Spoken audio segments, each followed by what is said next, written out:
Welcome to Cybersecurity Where You Are, the Center for Internet Security's podcast. I'm Sean Atkinson, CISO at CIS. And I'm Tony Sager, Senior Vice President and Chief Evangelist at CIS. Cybersecurity affects us all, whether we're online at home, managing a company, supporting clients, or running a state or local government. So join us on Wednesdays as we discuss trends and threats, explore security best practices, and interview experts in the industry. Together, we'll clarify these issues, creating confidence in the connected world. Hello and welcome to the show Cybersecurity Where You Are. I'm Sean Atkinson, CISO here at the Center for Internet Security, joined by Mr. Brian Culkin. Brian, how are you, sir? I'm great, Sean. How are you doing today?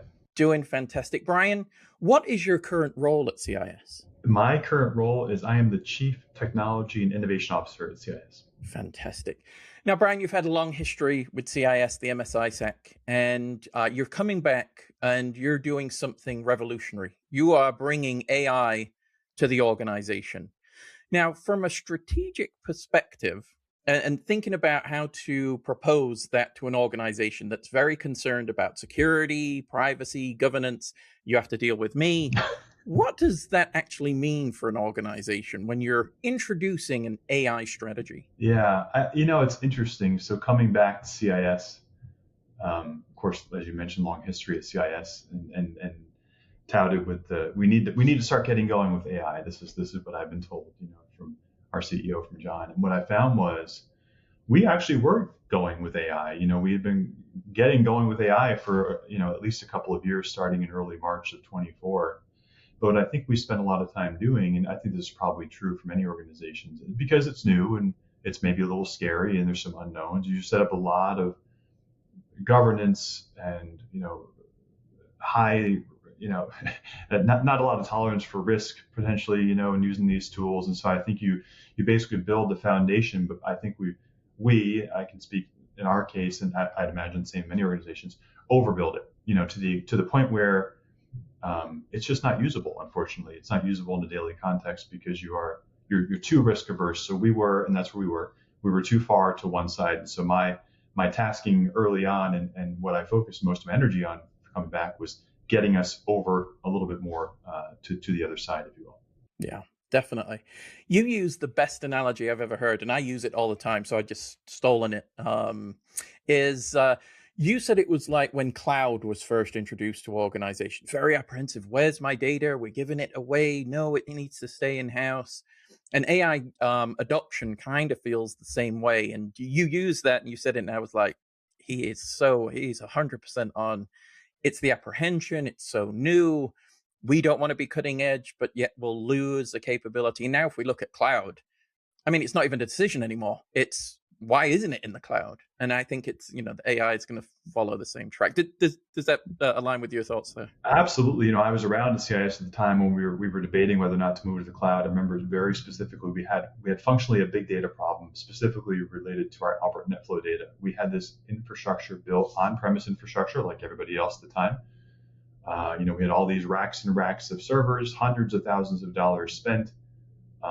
And then we were at a point where we had maxed out all that capability. And so, well, what do we do? Do we spend another, $250,000, $500,000 on buying new infrastructure? Do we look to go to the cloud?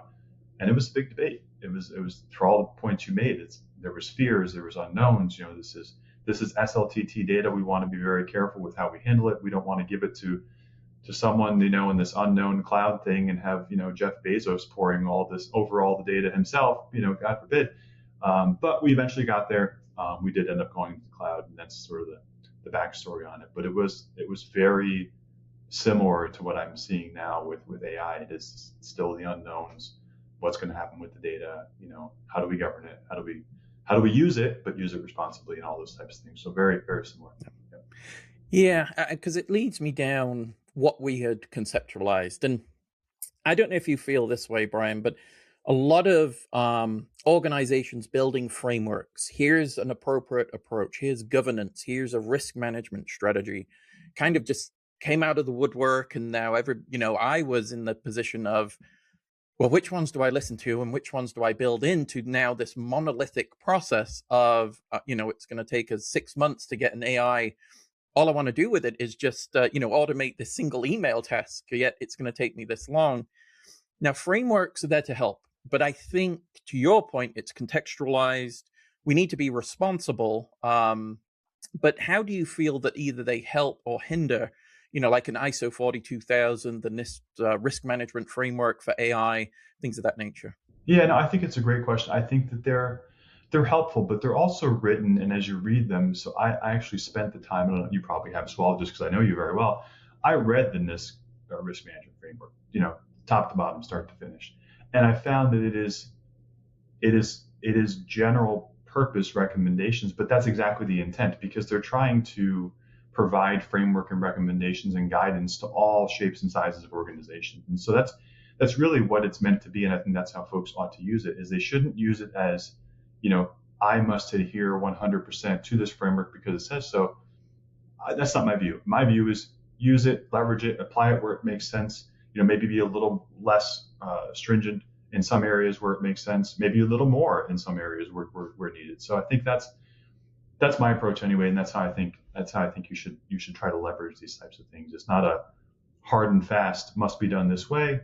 This is recommendations, and not only that, it's changing so rapidly. I mean, every 4 to 6 weeks, there's new technologies, there's new innovations coming out, and so I think that we need to remain flexible and not be too rigid in this stuff. Otherwise, we won't be able to effectively utilize it, and it being AI, of course. Well, yeah, because it drops you into the trap, as it were, of analysis paralysis, and then you get to the point because there is so much change, and there is so many people talking about it. Obviously, it's the hot topic, right? It's the RSA for the last 2-3 years. It's AI, AI, AI. I mean, even I remember. We'll have a quick story when this was back in your first career at CIS. Let's say we were always in rooms listening to vendors, and we'd used to write in a paper and we'd put a post-it note and just hold it up whenever they said AI, right? It was the hot word at the time. And I just find that hilarious that we're here still talking about these things. And it's really taken your push and your approach, your strategic leadership to really get us to this balance. And you did mention this imbalance before of, this myopic view of, risk, risk, risk. We're risk averse. We can't do these things, to now where you've completely rebalanced it appropriately. How did you get to that rebalancing? Was it just charisma? Was it just a plan? How did you get there? Because I'm sure organizations are struggling with this. Yeah, you know what I think it is I think you have to be, at least this is my approach. I try to be reasonable and practical with these things. I know, I mean, because my background is heavily in operations, so I helped, build our original operations center, run our original operations center, our cyber threat intel team, and our incident response team, right? And so I've got all that sort of experience. And I know that as an operator, you just have a job that you want to accomplish and get done. So you just need a tool for the job. And to me, AI is just another tool for the job. And I think the risk that we were running, and I think other organizations likely the same, what you're going to find is if you don't give folks the right tools for the job, they're going to use the tools anyway. It's just going to be outside of your purview and outside of your governance. And that was the sense I was getting, that we weren't providing them the right tooling needed that they were requiring to effectively work. And so they were sort of taking it upon themselves to get it themselves and get things done themselves outside of the CIS purview. That is, in my view, the worst case scenario. We want to give them everything that they need to do their jobs, but then we correctly keep track of everything essentially. And so that was my sort of tact, is that, that was the one of the ways I led. It's like, we can either do this for folks or they're going to do it without us. And so we want to be leading the charge here and not trying to catch up.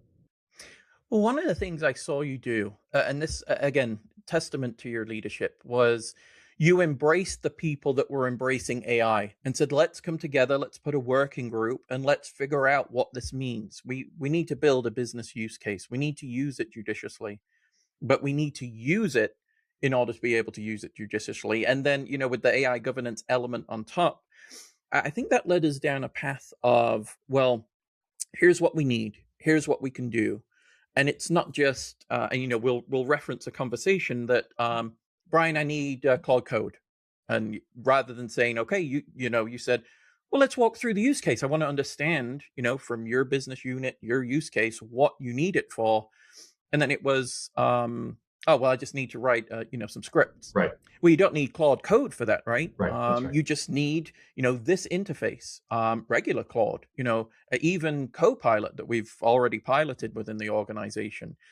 And so I feel, some elements of the organization look for the new shiny thing, right? What's going to enable me to be the best and, generate this capability as quickly as possible and utilizing the most advanced capability. And obviously there's an arms race, as it were, between, OpenAI and Anthropic, Google, etc., in order to define that.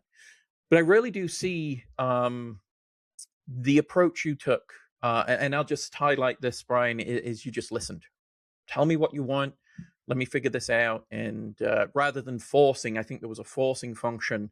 This is how we have to govern. This is what you can do. Rather than limiting, you were like, let's give me the requirements first, and then we'll build from that. And I think that was a grandmaster chess move on your part. Thanks. I appreciate it. But, I think that is exactly our roles as leaders, yours, mine, others in the leadership team at CIS. We should be here to help enable our people to get their jobs done, to do the right thing, to have either we identify the roadblocks, or more often, I think what's happening is they tell us what the roadblocks are, and we do our best to clear them as good as possible to keep things moving forward. Because, I think everybody is generally well-intentioned, wants to do the right thing, but then they get stuck and they don't know where to go from there. So like you said, I said, bring me your problems, please. Like I'm here and open to whatever is in your way.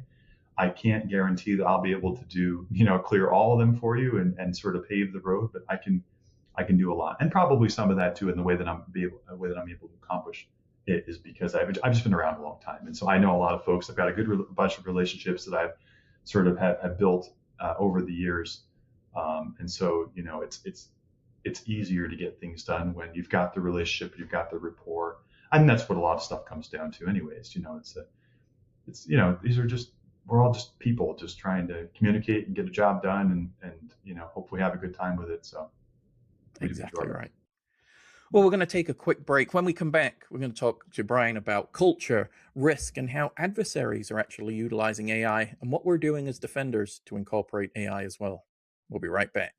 Up until recently, threat activity fell into one of three domains: cyber, physical, or information operations. This made it simpler for defenders to learn about a threat actor, track its evolution, and put protective measures in place. Unfortunately, it's no longer that simple.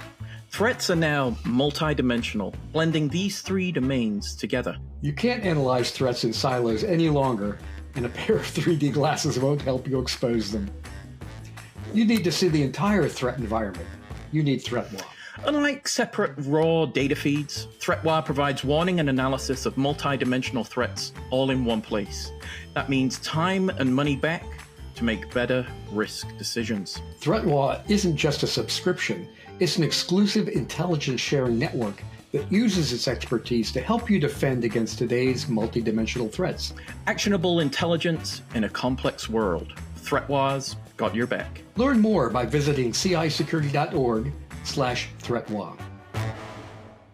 So, Brian, we finished talking before the break about the leadership enabling, but there's also a question about ownership of AI governance. And I think that was another element, the shared ownership model across IT, ops, business units. Is it a hybrid model? Do we come together as a committee?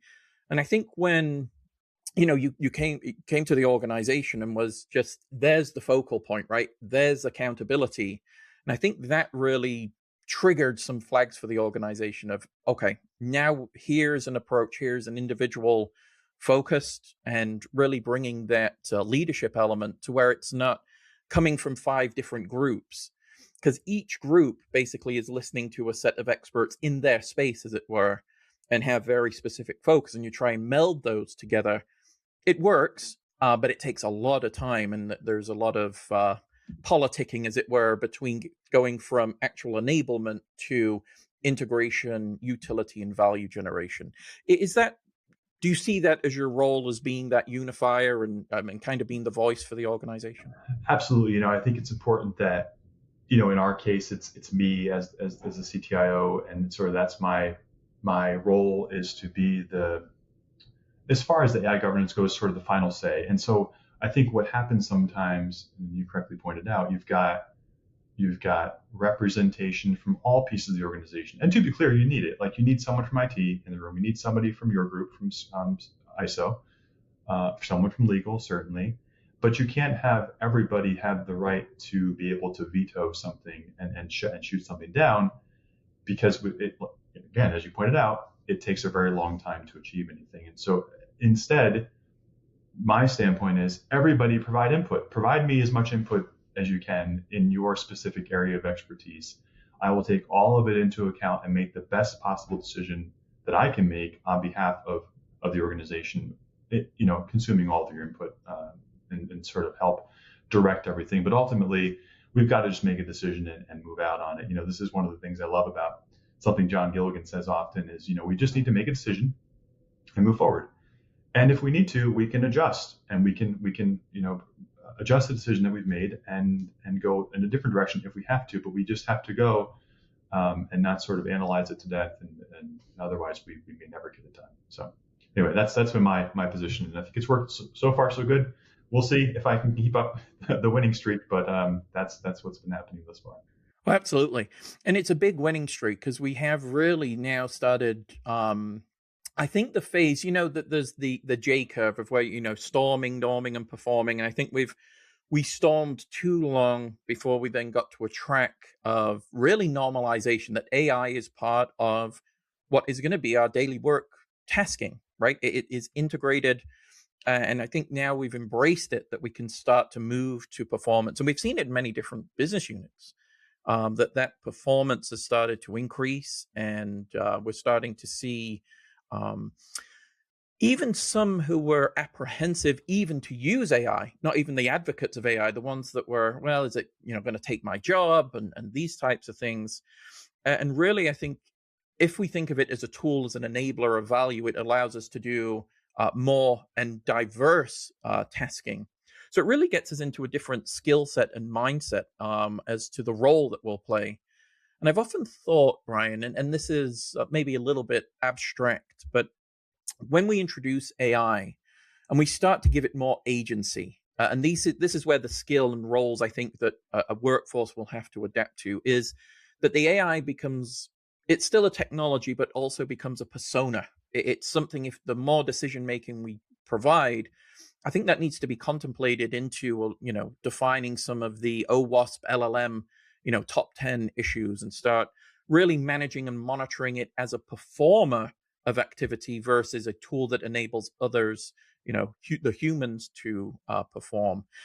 And so I think the skill set needs to adapt to that. And from both embracing the technology, but also redefining the role it takes based on that agency we provided. Yeah, absolutely. Yeah, I think AI is interesting in that, as I mentioned before, it's changing so rapidly. I think there was a time, going back probably not even more than a year ago, where there was this general fear that AI would come in and it would replace the workforce, right? It would basically wipe out, tier one analysts, entry level developers, and then that type of thing. I think though what we're finding in practice is it's actually not the case. What's happening is you're still needing these skilled people to sort of direct the AI tool, whatever it is, depending upon the use case, to do the thing that you need to do. I mentioned on our all hands call last week, I think it's something along, and this is off the cuff, so I just made this up as I was going along.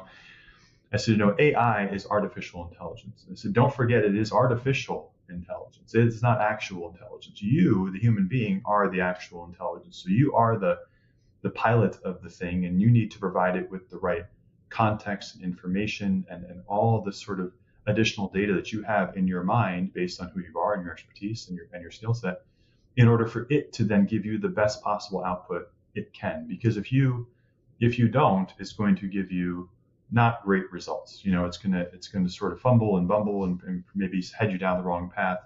So I think that's really, as far as skill sets go, I think it's again, you want another analogy? I've got an analogy for you as far as AI prompting. So AI prompting to me is very synonymous with being a good Googler. Like my mom or family members will ask me a question. I said, well, why don't you just Google that? And, well, I did, but I couldn't find the information. I said, because you're asking the wrong question. You're Googling the wrong thing. And I said, well, let me try it. So I Google it and I, give you exactly what you want back. AI is very much that way too. I think that without the right prompting and context and information provided to it, the return is not going to be great. But I think if you learn how to do that and do it well, it'll take whatever skill set you have as a professional and amplify it. It makes you better and faster and stronger. I read a really cool article the other day where somebody used the analogy of, AI is like an exoskeleton. You've got like these suits you can put on, like, and they do this in manufacturing and other areas where, a person can lift like this 200-pound weight above their head and it feels like 5 pounds. It's like you're taking the person's ability and strength and just amplifying it. And I think AI is very much like that as well. I think you're just going to see it enhance and augment people for a while. I think, the way that it's changing as rapidly it is, we may get someday, and probably in the not too distant future, where you can run, AI agents fully autonomously and just sort of set them off and go about their business, and they will, pull down different files and logs as they need them, and then write code, and then, test the code for vulnerabilities and fix the vulnerabilities and just sort of go about their day-to-day work. We're not quite there yet. It's a cool idea. We'll see if we get there in the future. I'm sure we will, but right now we certainly need people around to help navigate this stuff. Absolutely. Yeah, I think, well, with OpenClaw and different agentic and agent-based AI, it's going to be very interesting to see really the potential for future development. But I like your exoskeleton analogy, because I think the skill set now is going from just the simple exoskeleton, as it were, to then thinking of the Iron Man armor, right? Yeah, If you right. can scale up to then get to that level of capability, that's where I think the skill set is. And I think your prompting is exactly right. How I'm interacting, and again, using it as a persona, it's really talking to something that wants information and, kind of garbage in, garbage out in some cases. But even now, and I referenced it before we started, my typing skills are absolutely atrocious, yet it still understands what Sean's trying to type in, in terms of getting information. So even then itself is, it's adapting itself to the user, as it were, and our own abilities to work with it. Again, ultimately, it's there to, it wants to provide value and wants to generate that output as well. From a skill set perspective, though, Brian, I want to go down this path. We're seeing adversaries leveraging AI. They are upskilling themselves. I think then that requires in kind that the defenders respond with an AI augmented capability to offset that balance, right? Because they and this was Tony Sager had mentioned, they're not following policies and regulation and the risk management framework for AI. They are just using and getting the maximum benefit as quickly as possible. And I think ultimately we've got to build that same skill set or mindset, as it were, to innovate and also counter an AI-based threat. What do you think? Yeah, I don't know. You probably have read it, but I was pretty amazed by the report that Anthropic put out with the nation state that was using Claude to basically, fully automate a full-on, nation state level attack, which is very cool. I mean, I personally, because I'm a technologist, I think that's very cool. Obviously, it's very scary because I'm also in cybersecurity and a defender. But I think that's what we're going to start. We're already seeing it, I should say. We're already there. Is that you've got, it ties back to what we were just saying, is that you've got maybe a threat actor that is perhaps not as skilled as they could be or want to be, but they've got access to the various frontier models. They've got access to OpenAI, ChatGPT, to Anthropic's Claude, to Google's Gemini. And now all of a sudden they've become sort of this super attacker where they, maybe couldn't write code to save their lives before. Now they've got Claude Code writing the entire thing for them. And so I think we need to, just like they're leveraging it. And so anyway, before I go on with that thought, I think what that's going to result in is, I think that's going to really, we're going to see the the volume and the velocity of attacks increase exponentially over time. Whereas, again, we run a 24/7 security operations center. We are built to handle a certain volume of inbound alerts that our analysts can then analyze and triage and then make a determination of whether or not it is something worthy to escalate, or no, we can sort of write it off. I think that what we're going to see is the speed at which these things are coming at us is more than what the human analysts can handle. And so I think we as defenders need to have similar systems ready to help as much we can. Again, it goes back to what I was talking about before, sort of enhance the skill set of our analysts, of our defenders, put their skills and ramp it up a notch in terms of what they can handle, volume and velocity and all that. And I think we can certainly do that. It's something we're actually going to be working on at CIS probably within the next month or so, is using, we've been doing this a long time. We have a lot of historical analysis and historical data that we built up and accumulated over the years based upon human beings doing analysis of security event data. Well, can't we then potentially train a model on that analysis that's been done and then help our analysts, our human analysts, do the first cut at a level of analysis, so they don't need to triage everything to painstaking detail and work through it all. Can we help lighten the load, if you will? And I think it's going to be critical. I think we have to do that as we see these attacks continue and ramp up. Definitely. I think if we don't, we're going to be at a massive disadvantage. And I think the gap between that disadvantage of attacker advancement in the space and defender capability is widening every day. And people may say, "Oh, that's you're being too melodramatic, too dramatic with that approach." And I really, step back and think the velocity of change that we've seen in the last few years, Brian, and we've been tracking the evolution of these AI models and large language models and the capabilities. They are not slowing down by any chance. In fact, they're increasing pace. And if we don't, kind of match, that's going to be an issue. And I it leads me to a thought of culture and cultural barriers that may exist within organizations or specific entities within an organization to, I don't want to use AI, it's unethical, we're cheating or something like that, or I don't trust it. I've developed these skills over however many years, machines are going to tell me how to do it better, something like, those lines. And then we have others, again, maybe, a cultural, even generational element is we're AI first. I think it's become, maybe I'm being a little, again, dramatic, but, you go back 3 generations, let's say, the first place to get information was a newspaper or the radio. Then that changed to, oh no, the internet. Then that changed, oh no, Google has been, right? And that's been for a long time a search engine capability. And now it's, oh no, I just go ask a model, or even now I ask Google and it provides model output as part of the answer. So I think it's, these, where am I going for the information? And we still, though, I believe a cultural barrier may slow AI adoption in some cases. Have you seen that, in any approaches you've taken? I for sure have seen it.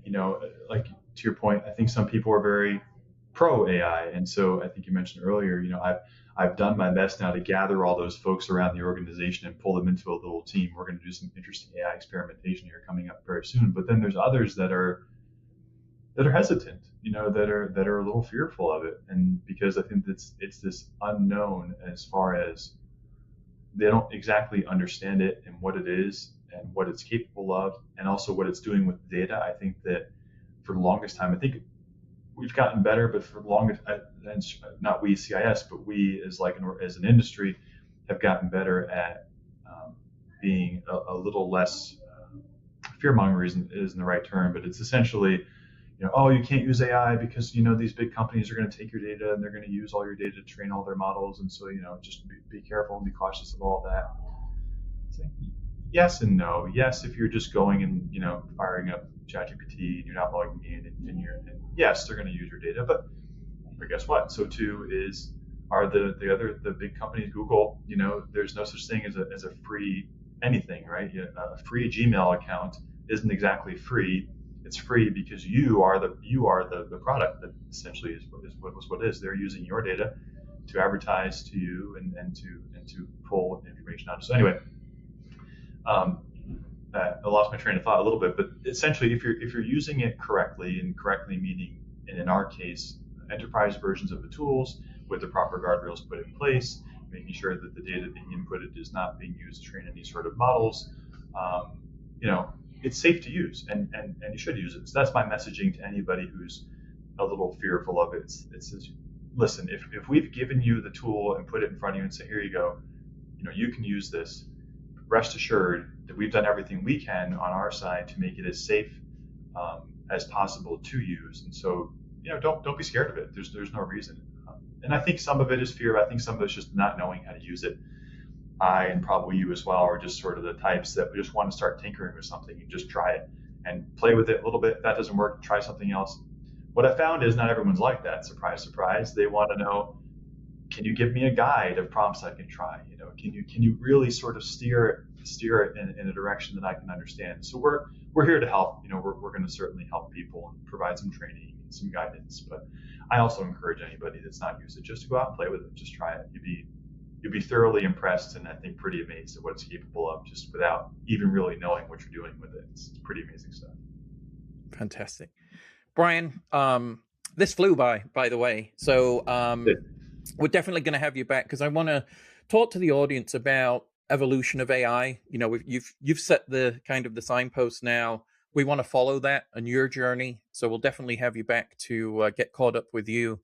And again, just appreciate it. So glad you're back, and appreciate all your leadership, support, and friendship. And thank you so much. Yeah, no, thanks for having me. This has been a lot of fun. I look forward to coming back. I can't believe it's been this long before I've gotten on my first one of these. So hopefully there's many more to come, Sean. I'm ready. 100%. Thank you. And thank you to our audience. Any questions, comments, concerns, podcast@cisecurity.org. Catch us on YouTube at The CI Security. And with that, we'll talk to you soon. Thank you for listening to the podcast today. The thoughts and opinions expressed by our podcast guests are solely theirs and do not necessarily reflect those of CIS. Tune in on Wednesdays for a new episode. And in the meantime, visit our website at cisecurity.org. Together, we'll continue our efforts of creating confidence in the connected world.